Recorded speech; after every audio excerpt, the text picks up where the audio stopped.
আচ্ছা, এখানে আজকে কি পুজো দিতে এসেছেন না? পুজো দিতে এসেছি, আমার একটু সমস্যা আছে, সেই সমস্যার সমাধান করতে এসেছি। আচ্ছা, তো নমস্কার বন্ধুরা, আবারও একবার স্বাগত জানাই সকল দর্শক বন্ধুকে। আজকে আমি মসলন্দপুর স্টেশন থেকে প্রায় 20 কিলোমিটার দূরে গলদাডিঙ্গি গ্রামে আদ্যাশক্তি মহামায়া পঞ্চেশ্বরী মা মনসার মন্দিরে। খুবই জাগ্রত এই মায়ের মন্দির, আর একই অঙ্গে মায়ের 5টি রূপ আপনারা দর্শন করতে পারবেন। মা দুর্গা, মা কালী, মা জগদ্ধাত্রী, মা অন্নপূর্ণা এবং মা মনসা। যেমন কলকাতার কাঁকুরগাছিতে মা মনসার মন্দিরে মা মনসার গলা থেকে জবার মালা পড়ে, এখানেও ঠিক তাই। এখানেও মায়ের গলা থেকে জবার মালা অটোমেটিক পড়তে থাকে। মায়ের রয়েছে অলৌকিক ঘটনা।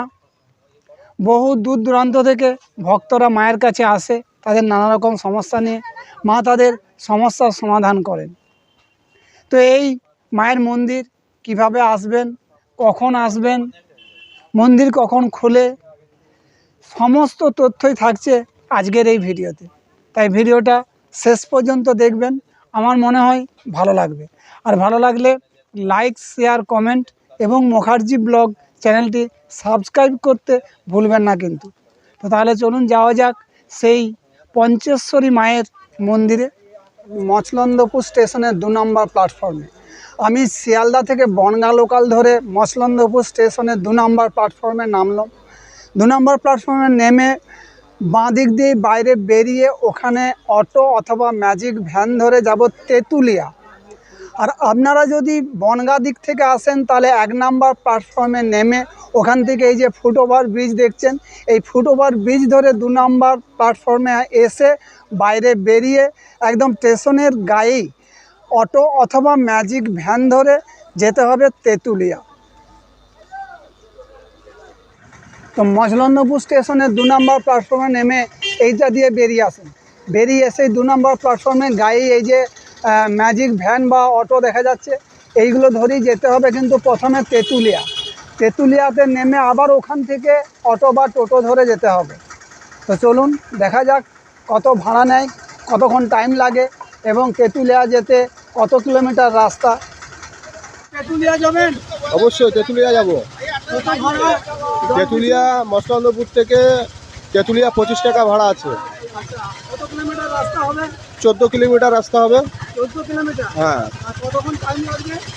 এখন মচলন্দপুর থেকে তেঁতুলিয়ায় যেতে আধা ঘন্টা লেগে যাবে। আধা ঘন্টা? আধা ঘন্টা। আচ্ছা, প্যাসেঞ্জার হলে ছাড়বেন তো? প্যাসেঞ্জার 10 মিনিট করে টাইম আছে এখানে। তেঁতুলিয়ার গাড়ি 10 মিনিট, ডাকবাংলা 20 মিনিট করে আছে। আচ্ছা।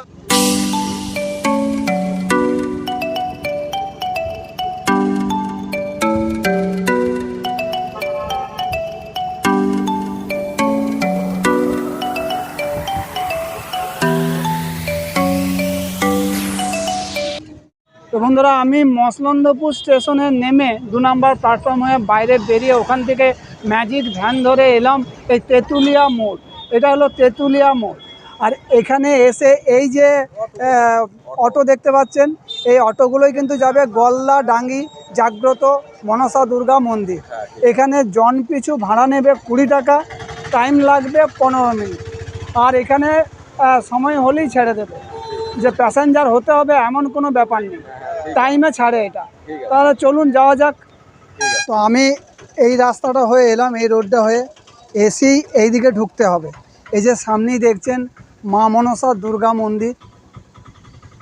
এই পোস্টারটাকে লক্ষ্য করে এই ঢালাই রাস্তাটা ঢুকছে, এই রাস্তা দিয়ে ঢুকতে হবে। কিছুটা গেলেই সামনেই মায়ের মন্দির। আর এইটার ল্যান্ডমার্ক, এটা দেখে নিন।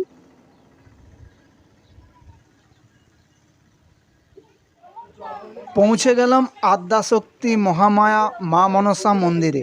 ভক্তরা এক এক করে আসতে শুরু করেছে। শনি মঙ্গলবার দিন ভক্ত সমাগম ভালোই হয়, দূর দূরান্ত থেকে ভক্তরা আসেন।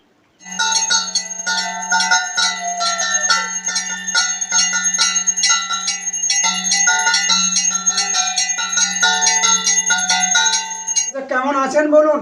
ভালো আছি, আপনি ভালো আছেন তো? হ্যাঁ হ্যাঁ, মায়ের কৃপায় ভালোই আছে। হ্যাঁ অবশ্যই। মায়ের মন্দির সকালে খোলে কটায়? মায়ের মন্দির সকালবেলা খোলা হয়েছে, আপনার সকাল 8টাতে খোলা হয়। আচ্ছা, বন্ধ হয় কখন? বন্ধর টাইম হচ্ছে আপনার যতক্ষণ ভক্ত ততক্ষণ মায়ের মন্দির খোলা, রাত 10টা, 11টা, সন্ধ্যে 7টা, যতক্ষণ ভক্ত ততক্ষণ। আচ্ছা, কেবলমাত্র শনি মঙ্গলবার না যে কোনো দিন? যে কোনো দিন, শুধু বুধ আর বৃহস্পতিবার মন্দির বন্ধ থাকে। আচ্ছা আচ্ছা সপ্তাহে বুধ বৃহস্পতিবার বন্ধ, বাকি দিন খোলা। আচ্ছা আচ্ছা, মায়ের তো মূর্তি দেখছি শ্বেত পাথরে। হ্যাঁ, এই শ্বেত পাথরের মূর্তি কেন? শ্বেত পাথরের মূর্তিটা হলো এই যে আমার তো মাকে যদি ধরেন তো মা প্রায় 500 থেকে 600 বছরের পুরনো। তারপর আমি নতুন করে আবার মাকে পেয়েছি, প্রায় 25 বছর হয়ে গেল। প্রতি বছর তো মাকে চেঞ্জ করতে হয়, তার তো একটা ভীষণ কষ্ট। যাদের বাড়িতে মা আছে তারাই জানে যে বছরের শেষে মাকে বিসর্জন বা নিরঞ্জন দিতে গেলে কতটা কষ্ট হয়। তো সেই হিসেবে মাকে পাথরের বিগ্রহে স্থাপন করা, যাতে সেই কষ্টটা না পেতে হয়, আচ্ছা সেই জন্যই। আচ্ছা, মা তো পঞ্চেশ্বরী, মানে হ্যাঁ। 5টা রূপে হ্যাঁ, পরিণত। পঞ্চযুক্ত ঈশ্বরী, পঞ্চেশ্বরী। মানে কি কি পঞ্চেশ্বরী? 5টা রূপ। 5টা রূপ বলতে মায়ের মধ্যে রয়েছে মা দুর্গা, মা কালী, মা জগদ্ধাত্রী, আর মা অন্নপূর্ণা, আর মা মনসা। এই 5টা দেবীকে নিয়ে মায়ের রূপ, তাই মায়ের নাম পঞ্চযুক্ত ঈশ্বরী, মানে ঈশ্বর ঈশ্বরী, দেবীর পক্ষে ঈশ্বরী, তাই পঞ্চযুক্ত ঈশ্বরী, পঞ্চেশ্বরী, মহামায়া। যেহেতু মা আদিশক্তি, মহামায়া হলো সমগ্র বিশ্বের মেন শক্তি, আর সেখান থেকে যেহেতু সমস্ত নারী শক্তি বা দেবী শক্তি উৎপন্ন, তাই মা আদিশক্তির মধ্যে 5টা দেবী, তাই মা আদিশক্তি, পঞ্চেশ্বরী, মহামায়া। মাকে কিভাবে পেলেন? মা তো আমাদের প্রায় 500 থেকে 600 বছরের পুরনো মা। আমরা জমিদার বংশীয়। আচ্ছা তো আমাদের বাড়িতে দুর্গাপুজো হতো। আচ্ছা কালের অবলুপ্তে দুর্গাপুজো বন্ধ হয়ে গেছে। তারপর আমি প্রায় বিগত 25 বছর হলো মাকে পেয়েছি, সেই ক্লাস 5 থেকে।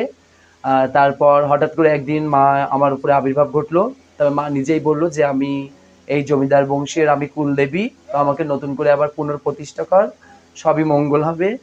তারপর মায়ের এইবারে এই যে রূপটা, তারপর তো মাই বললো যে আমাকে আর দুর্গা রূপে প্রতিষ্ঠা করতে হবে না, আমাকে তোরা হচ্ছে পঞ্চেশ্বরী নতুন এক রূপে আমাকে প্রতিষ্ঠা কর, যেটা আমি স্বপ্নাদেশে পেয়েছি। প্লাস ভরের মাধ্যমে মা বলে দিয়েছিল যে মায়ের যে দশভুজা মা, সঙ্গে যে অস্ত্রপাতি যা যা আছে, কোলে গণেশ আছে, মায়ের বাম পা আগে আছে, তো এই সমস্ত সব কিছু, মাথার উপরে অষ্টনাগ আছে, যেটা কিন্তু সচরাচর দেখা যায় না মাথায় অষ্টনাগ। এখানে কিন্তু মায়ের মাথায় অষ্টনাগ আছে, কোলে গণেশ আছে। তো মা সবই স্বপ্নাদেশে পাওয়া, প্লাস মা ভরের মাধ্যমে মা সবই বলে দিয়েছিল যে মায়ের বিগ্রহ কেমন হবে। তারপর সেইভাবে মায়ের বিগ্রহ প্রতিষ্ঠা করা, বা স্বপ্নে যেমনটা দেখা তেমন ভাবে মাকে প্রতিষ্ঠা করা। আচ্ছা, এখানে কি কি সমস্যার সমাধান হয়? মায়ের মধ্যে সব ধরনের সমস্যার সমাধান হয়, এমন কোনো সমস্যা নেই যে সমস্যার সমাধান করা হয় না। হ্যাঁ অবশ্যই, চাকরি থেকে সন্তান, সঙ্গে মাঙ্গলিক দোষ, কালসর্প দোষ, কাউকে বান মারলে সেই বান স্নান করানো হয় বা বান নষ্ট করা হয়, কার উপর কালা জাদু করলে কালা জাদু নষ্ট করা হয়, মামলা মোকদ্দমা কেস, যে সমস্ত ভক্তদের হচ্ছে সন্তান হচ্ছে না, নিঃসন্তান দম্পতিদের সন্তান, আপনার গ্রহ দোষ, সমস্ত সব কিছু রোগ, আপনার রোগ থেকে শুরু করে সব কিছু A to Z সব সমস্যার সমাধান করায় মায়ের মন্দিরে, সম্পূর্ণ বিনামূল্যে, কোনো টাকা পয়সা লাগে না, আচ্ছা আচ্ছা। সম্পূর্ণ আচ্ছা, এখানে কি বিনামূল্যে। মাদুলি, তাবিজ, কবজ এই সকল দেওয়া হয়? মাদুলি, তাবিজ, কবজ এই সমস্তগুলো ভক্তরা যদি বলে আমাকে দিতে, তো সেই ক্ষেত্রে কিন্তু ভক্তদের কথাতেও কিন্তু দেওয়া হয় না। মা যদি চায় তাহলে দেওয়া হয়, তবু কয়েকটা মানে হচ্ছে একদম যত কম তাকে দেওয়া যায় সেইভাবেই দেওয়া হয়। মাদুলি, তাবিজ, কবজের থেকে মেন জিনিস হলো মায়ের স্বপ্নাধিকারী তেল আছে এখানে, যাদের ব্যথা যন্ত্রণার সমস্যা আছে। মায়ের স্বপ্নে পাওয়া বেলপাতা রয়েছে, আচ্ছা আচ্ছা এই যেটা মায়ের স্বপ্নে পাওয়া বেলপাতা। আচ্ছা। তো এটার পুরী থেকে পাওয়া স্বপ্নে পাওয়া বেলপাতা, যেটা মা স্বপ্নাদেশে বলেছিল যে পুরী থেকে কিছু প্রাপ্ত হবে, তো সেইখানে গিয়ে পুরীর ঢেউয়ে তীরে এই বেলপাতা পাওয়া, যেটার স্পর্শেও সকল ভক্তের মনের ইচ্ছা পূর্ণ হয়। আর তাছাড়া মায়ের এখানে তো ঘটের ফুল, জল, মাটি, কিছু স্বপ্নাধিকারী শিকড় আছে, যেগুলোকে ধারণ করলে সমস্ত সব প্রবলেম সলভ হয়। আচ্ছা, আমি এই যে ত্রিশূল দেখছি, এই কি কাজ লাগে? আচ্ছা, এখানে যে এতগুলো ত্রিশূল, তাই তো? হ্যাঁ, হ্যাঁ। এখানে যে ত্রিশূলগুলো আছে এগুলো হলো শক্তি ত্রিশূল। শক্তি ত্রিশূলের কাজ কি? শক্তি ত্রিশূল হলো নিজের বাড়ির ছাদের ঈশান কোণে প্রতিস্থাপন করতে হয়। এটা 21 দিন মন্দিরে জমা থাকে। এই ত্রিশূলের মধ্যে একটা ত্রিশূল তুলি, এই যে ত্রিশূলগুলো, এগুলো হচ্ছে শক্তি ত্রিশূল, এই যে নাম দিয়ে ভক্তরা দিয়ে গেছে। তো এই ত্রিশূলগুলো হচ্ছে আপনার ছাদের বাড়ি যাদের আছে তাদের সেই বাড়ির ঈশান কোণে একে প্রতিস্থাপন করতে হয়। প্রতি অমাবস্যায় লেবু চাপা দেয়, মাসে একটা বার অমাবস্যাতে। আর ত্রিশূল মন্দিরে 21 দিন এই ত্রিশূলের মধ্যে পুজো পাঠ শক্তি সঞ্চার করা হয়, যার ক্ষমতা হলো আপনার বাস্তুর মধ্যে যদি কেউ ক্ষতি করে, নেগেটিভ এনার্জি যদি থাকে, কেউ যদি ক্ষতি করে, নজর দোষ দেয়, আর্থিক উন্নতি যদি বাড়িতে না থাকে, বা একটার পর একটা ফাড়া দুর্ঘটনা যে সমস্ত বাড়িতে থেকে যায়, বা রোগ শোক একটার পর একটা, সেই সমস্ত সমস্যার সমাধানের জন্য কিন্তু এই শক্তি ত্রিশূল বাড়িতে স্থাপন করতে হয় ছাদের উপরে। আর বৈজ্ঞানিক যুক্তিতে গেলে তো ত্রিশূল তো বজ্ররোধ করে। হ্যাঁ, কেউ ধরুন এখানে আসতে পারছে না, অনেক দূরে, ফোনের মাধ্যমে কাজ হবে? না, মন্দিরে কোনোভাবে ফোনের মাধ্যমে কাজ করা হয় না। যে সমস্ত আসতেই হবে। হ্যাঁ, যে সমস্ত ভক্তরা দূর থেকে আসতে পারছে না তাদের ক্ষেত্রে বলবো আপনারা বাড়িতে বসে মায়ের চোখের দিকে তাকিয়ে আপনারা মায়ের কাছে কিছু চান, ঠিক আছে? এখানে মায়ের চোখ কথা বলে, মায়ের কাছে এসে কোনোভাবেই কোনো ভক্তকে চোখ বন্ধ করে চাইতে নেই, চোখ খোলা রেখেই মায়ের কাছে চাইতে হয়। মা যেন দেখছে। হ্যাঁ, অবশ্যই মায়ের কাছে এখানে মায়ের চোখ খোলা পুরো, আর তাই ভক্তদেরও চোখ খোলা রেখেই মায়ের কাছে চাইতে হয়, যাকে বলে চোখে চোখে কথা বলা। তো সেইভাবেই দূর থেকেও আপনারা ফটো দেখে, যে সমস্ত ভক্তরা আসতে পারছে না, ফটো দেখে মায়ের কাছে চাইতে পারে, যার যার মনের ইচ্ছা মা পূর্ণ করবে। আর অবশ্যই বলবো মায়ের মন্দিরে আসুক, কারণ বিশ্বেই সর্বপ্রথম যেখানে একই বিগ্রহে 5 দেবীর অধিষ্ঠান, যেটা এই পৃথিবী ভূমণ্ডলে আর কোথাও নেই। তাই মায়ের এখানে আসলে একই সঙ্গে কিন্তু 5টা দেবীর দর্শন প্লাস তাদের আশীর্বাদ, আর সঙ্গে স্বপ্নাদেশ এসে পাওয়া এই বেলপাতার স্পর্শ, তার সঙ্গে সমস্যার সমাধান, যা পুরো আপনার জীবনে মিরাক্কেল করবে এবং সমস্ত সমস্যার সমাধানও করবে। জয় মা। মা মনসা দুর্গা মন্দিরের একটি অলৌকিক বিষয় হলো এই যে মনসা গাছ, যে মনসা গাছটা এতটুকু একটা ডাল বসানো, তারপর যখন ডাল শাখা প্রশাখা যখন ছাড়লো, তখন মা যেমন দশভুজা, মনসা রূপে যেমন দশভুজা, ঠিক তেমনি মায়ের এখানেও কিন্তু মনসা গাছে কিন্তু 10টা ডাল বার হয়েছিল একই সঙ্গে। তো 10টা ডালকে একটু আমি দেখাই।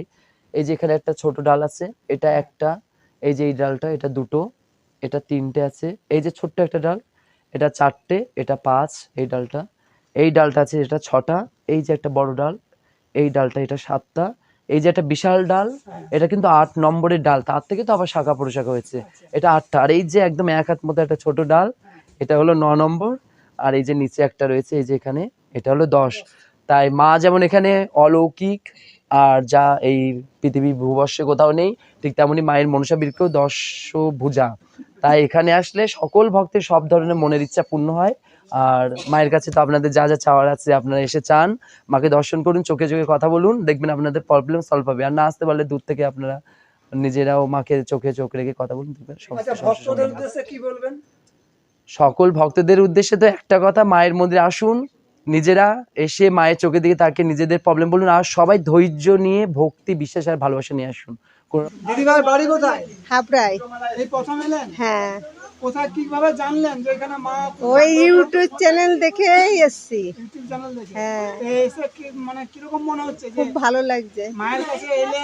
খুব ভালো লাগছে। আচ্ছা, এবং বিশ্বাস এবং ভক্তি নিয়ে বিশ্বাস তো আছে, বিশ্বাস তো আছে আমার, আর আমার বাড়িতে তারা মা আছে। তাই? হ্যাঁ, ওই জন্য আমি এইখানে এসছি। আচ্ছা, হ্যাঁ। এখানে কোনো মানে মনস্কামনা নিয়ে এসেছে? হ্যাঁ, মনস্কামনা মাকে নিয়ে জানিয়েছে? হ্যাঁ, মাকে জানিয়েছে। তো আশা করি সেটা পূরণ হবে আমার। পূরণ হবে? হ্যাঁ। ওটা একটু বলা যাবে না? বলা যাবে না? না, বলা যাবে আচ্ছা, না। ঠিক আছে। আর নামটা একটু বলুন। চায়না ঘোষ। ধন্যবাদ দিদি ভাই। ভালো থাকবেন। থেকে এসেছেন? আমি গাংনাপুর থেকে এসেছি। এই প্রথম মায়ের মন্দিরে হ্যাঁ, এলেন? প্রথম মার মন্দিরে এসেছি। মায়ের কাছে কোনো মানত করতে এসেছেন না পুজো দিতে এসেছেন? পুজো দিতে এসেছি, মানত করতেও এসেছি। তো এসে কেমন মনে হচ্ছে? এসে খুব ভালো মনে হচ্ছে। দেখো, ভক্তি এবং বিশ্বাস নিয়ে মায়ের হ্যাঁ, কাছে এলে মা বিশ্বাস নিয়ে। কাউকে নিরাশ করে না? না, কাউকে করে না। আচ্ছা।